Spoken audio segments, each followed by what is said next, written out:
कि कौने दिशा में लेके चला रे बटोहिया। अरे कौने दिशा में लेके चला रे।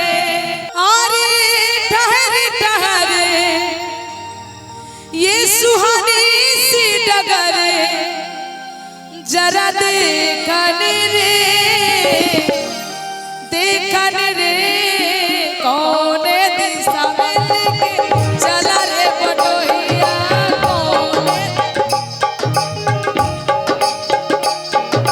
कौने दिशा में लेके चला रे बटोहिया।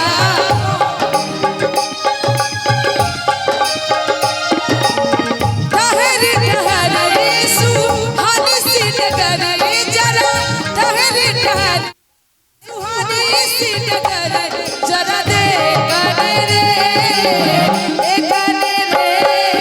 कौने दिशा में लेके चला रे बटोहिया।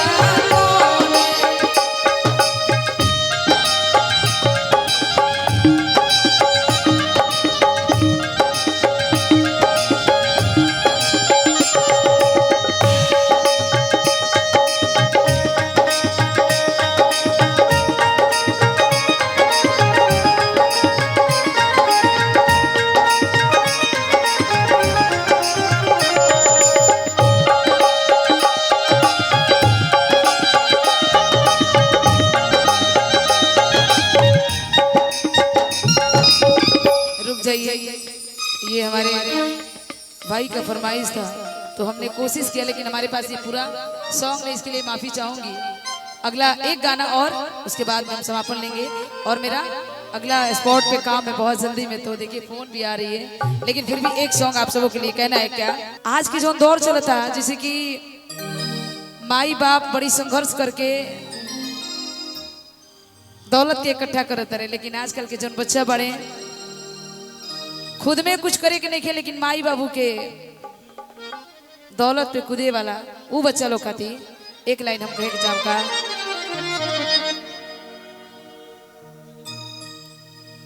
फोन रिसीव कर लीजिए, बात कर लीजिए वहां, ठीक है। कि बबुआ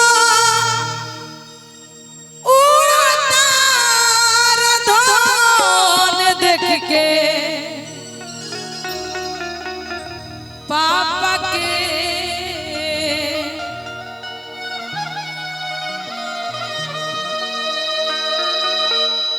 अरे सोची हो बुढ़ापा के ना।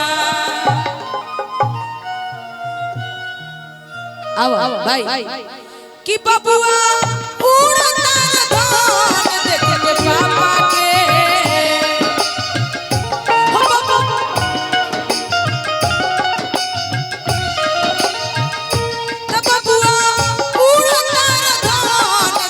पापा के सोची हो बुढ़ापा के ना।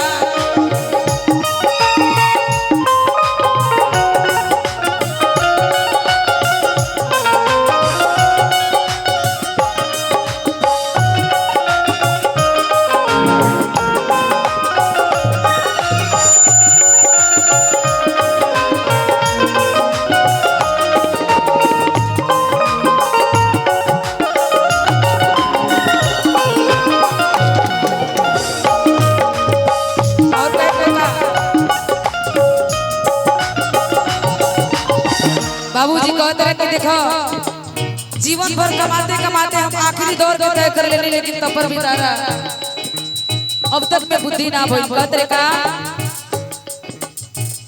पापा कमाले बेटा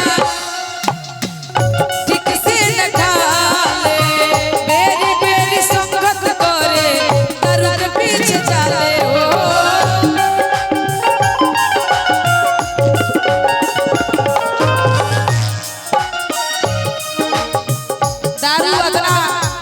आदमी के लाचार कर दिले बा कि अच्छा अच्छा खाना नसीब नहीं के, लेकिन दारू के चखना तनी मनी मिल जाओ ओकरा पीछे आदमी एकदम व्यस्तता पे बढ़ा देता। कहता का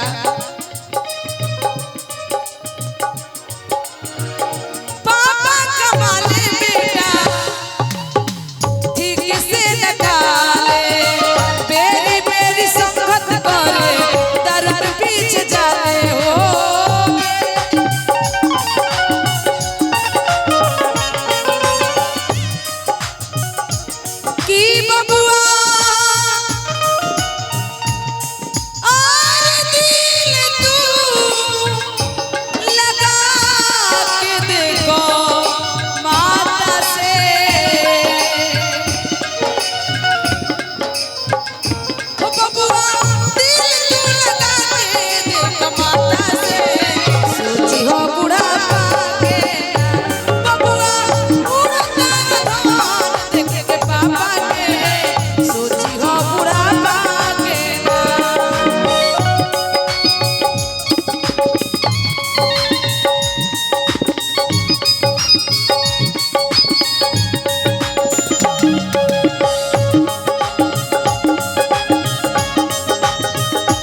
ए बबुआ बड़ी कठिनाई के साथ हर पालन पोषण कइले बानी जौन दिन हमरा ना देखे के उ दिन देखले बानी तारा के तैयार करे खातिर लेकिन तू आज कौना जन्म के हमरा से बदला लेत बारा कह तरीका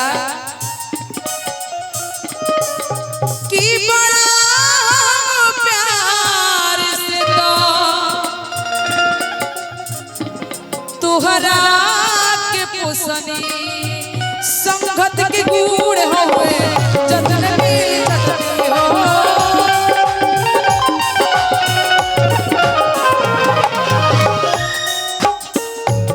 बड़ा हो प्यार से बबुआ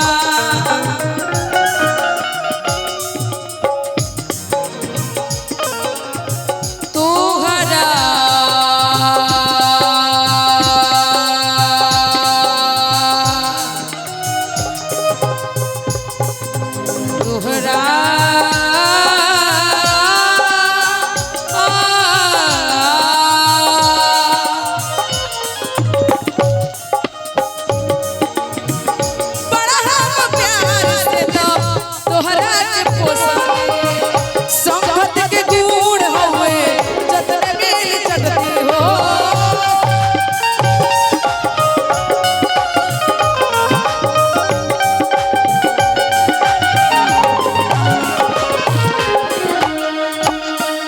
अभियो से सुधर जा हई जवन जितना भी बाउल दोस्त बाड़े लोग ओकर संगत छोड़ो उमेश भैया के साथ धरो कृष्णा बबुआ के साथ धरो बाकी लोग के साथ छोड़ दो कहते का कि बबुआ धरे ना बिगाड़ू ई विधाता के ओ संगत करे ना बिगाड़ू ई विधाता के और लास्ट उड़ा क्या की संगत